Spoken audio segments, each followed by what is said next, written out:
Mongolia में 12वीं सदी से ताल्लुक रखने वाली अशरफिया की कब्र दरियाफ्त हुई है, जो दुनिया के अजीम तरीन फातेह चंगेज खान के उरूज से पहले के दौर पर नई रोशनी डालती है, जिसे अच्छी तरह से नहीं समझा गया।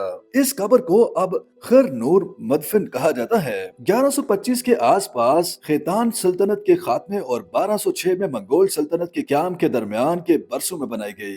उस दौर के तारीखी रिकॉर्ड ज्यादातर माजी की कहानियों पर मबनी हैं, जो चंगेज खान की मंगोल सल्तनत के क़याम के कई दहाइयों या सदियों बाद लिखी गईं। खैतान सल्तनत जो 10वीं सदी में कायम हुई थी और अपने अरूज पर मशरकी और वस्ती मंगोलिया के बेशतर हिस्से पर मुहित थी, 12वीं सदी के आगाज में जवाल पजीर होने लगी। उसके बाद मुख्तसर अरसे तक जंगो जदल जारी रही। बारजा मंगोलों ने चंगेज खान की क़यादत में 1206 में इक़्तिदार संभाला, लेकिन 1125 और 1206 के दौरान होने वाले वाक़यात के बारे में बहुत कम मालूमात दस्तयाब हैं। कब्र के मुकाम का मुतालिया करने वाले साइंसदानों का कहना है कि उस दौर में इस इलाके के लोगों की उनके सकाफती, तिजारती और सियासी ताल्लुकात के बारे में कोई भी नई मालूमात बहुत अहम है। इस जारी तहकीक का एक हिस्सा हाल ही में जरीदा आर्कियोलॉजिकल रिसर्च इन एशिया में शाया हुआ है। तहकीक में तवील दीवारों समेत 11वीं और 13वीं सदी के दरमियान मंगोलिया, शुमाली चीन और रूस में तकरीबन 4000 किलोमीटर के इलाके में फैली मुत्तसिल तामीरात का तजिया किया जा रहा है।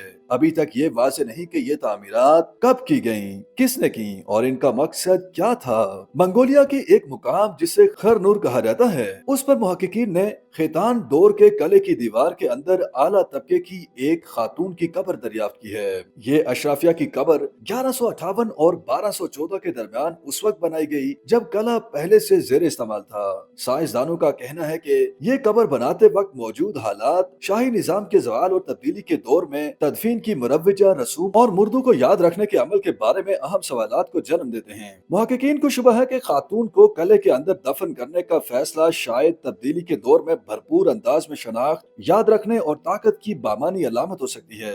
खातून के ढांचे की बाकियात में जोड़ों के मर्ज और रीढ़ की हड्डी की बीमारियों के आसार मौजूद हैं, जो उनकी फाल जिंदगी की तरफ इशारा हैं। ऐसा लगता है कि मरने से पहले उनके तकरीबन तमाम दांत गिर चुके थे। खातून को पीले रंग के रेशमी लिबास में दफन किया गया और रेशमी कपड़े उनके सर के नीचे रखे गए। कब्र में रेशमी सरपोश की बाकियात, तलाई जेवरात, मुख्तलिफ किस्म के मोती, कांसे के बर्तन के टुकड़े, चांदी का प्याला, सोने का कंगन और कोर में बंद लोहे से बना चाकू भी मौजूद थे।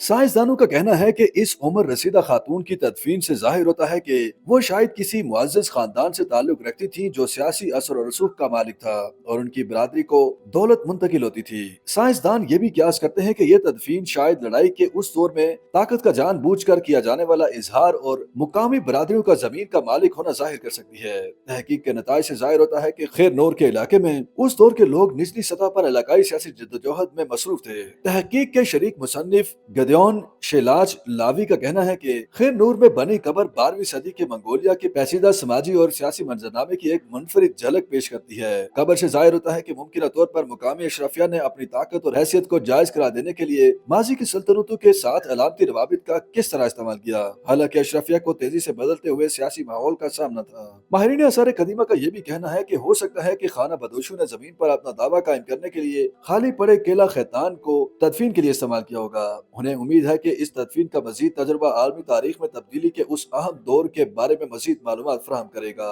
YouTube पर गूगली न्यूज देखने के लिए youtube.com की सर्च बार में गूगली न्यूज टीवी टाइप करें। गूगली न्यूज के पेज पर सुर्ख रंग के सब्सक्रिप्शन वाले बटन पर क्लिक करना ना भूलिए। YouTube पेज पर अपलोड होने वाली वीडियोस से बाखबर रहने के लिए बेल आइकन पर क्लिक कीजिए। आपको हर नई वीडियो के बारे में नोटिफिकेशन मौसूल हो जाएगा।